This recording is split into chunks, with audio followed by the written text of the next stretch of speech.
Oh, let's just make another Future Bass tutorial. Hi ladies and gentlemen, my name is Peter and welcome in another Future Bass tutorial. Today we'll be talking about making your chords flow. One of the most important aspects of making your Supersaws flow are automations. And besides automating the volume and the filter cutoff with the LFO, you can automate the LFO shape, the X and Y axis. So let's take a look at this project in which I implemented this technique to make an interesting and a little unconventional rhythm. So this is a Future Bass song I posted a couple of weeks ago, and this is available everywhere. This is called I Love You, and there is no intention. There's no story behind this, it's just a vocal that says I love you. Okay, let's take a look at these Supersaws. Let's just take a listen.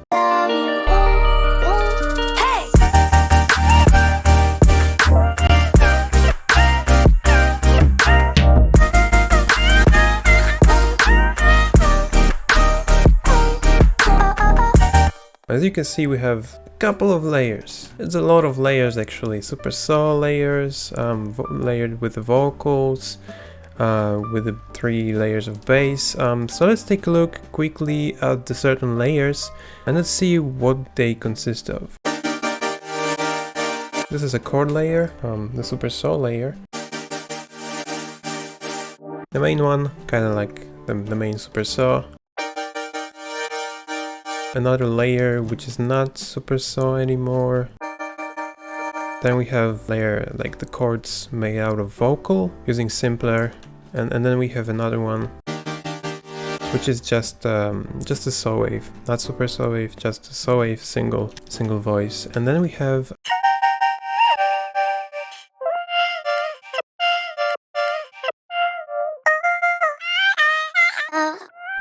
like this main vocal, these main vocal chops.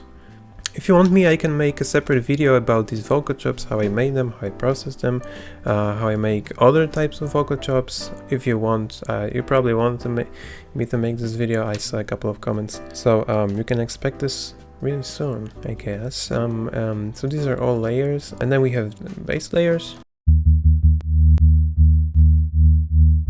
There's a sub layer. That's some saw bass, and there's another one, and then there's even more vocal chops,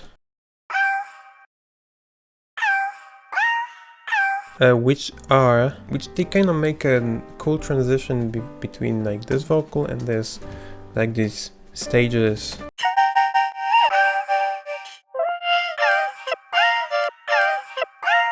Basically it. So how to make these chords flow, basically. So as you can see, there's a lot of automations, and these are mainly LFO tool automations and some filter frequency automation, which is a cutoff of the filter, yeah.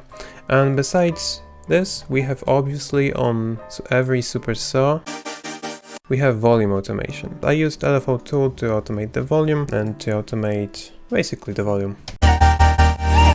As you can see, did you see that? So the rhythm is like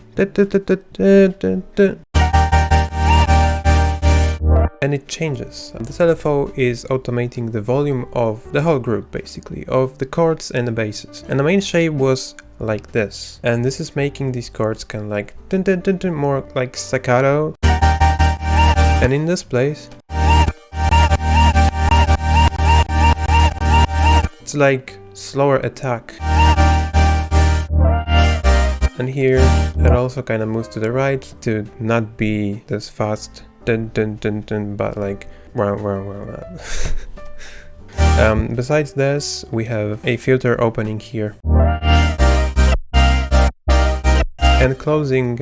These are the places where, so this is the place before the snare, and this is the place when kick hits. So it kind of gives an interesting rhythm to song, and there is even more automations. There is one more controlling rate. So like at the beginning it's like and then it's like 1/8 right now, and it's slower twice. and the filter is closing here. Okay, so this may be a little bit complex when you just look at the automations. So I'm gonna just take part of this group and somewhere paste, so we can actually recreate this from scratch. This is what it sounds like. Let's open the filter here.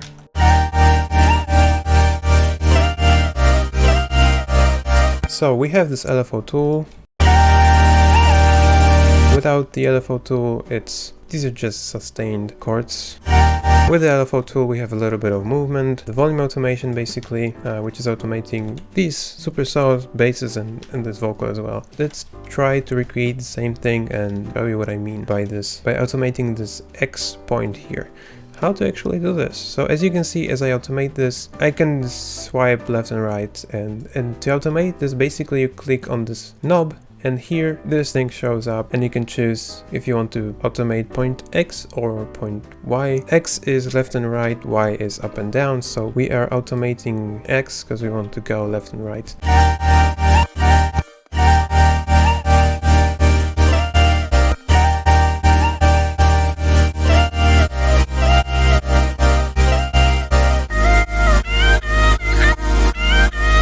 So as you can see, this is a very cool trick. Okay, so we have rate as well, which controls the speed of the LFO.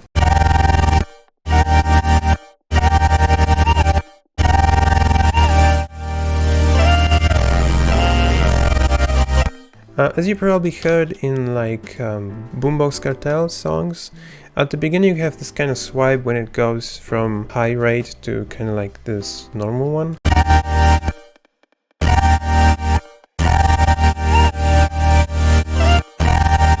So it's kind of like this, but we have to turn off. This is a sync button.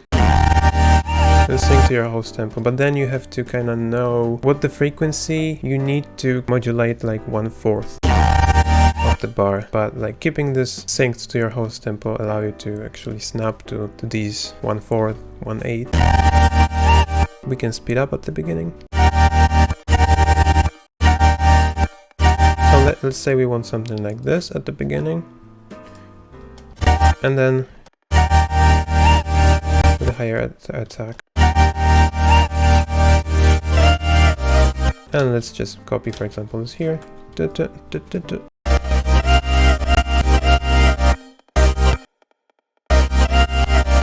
So I want to make a rhythm kind of go like and in this place where this is kind of like slower, I want to make a silence. So I can use this filter, auto filter, to kind of filter out frequency, so it's actually no sound here basically. So like this.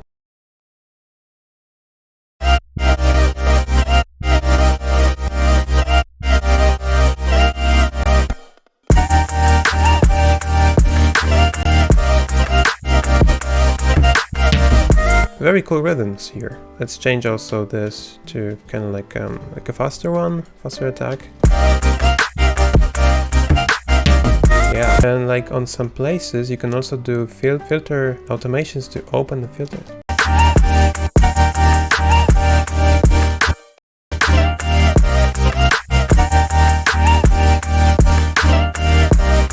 I kind of got used to the original rhythm and I want to just keep this unconsciously.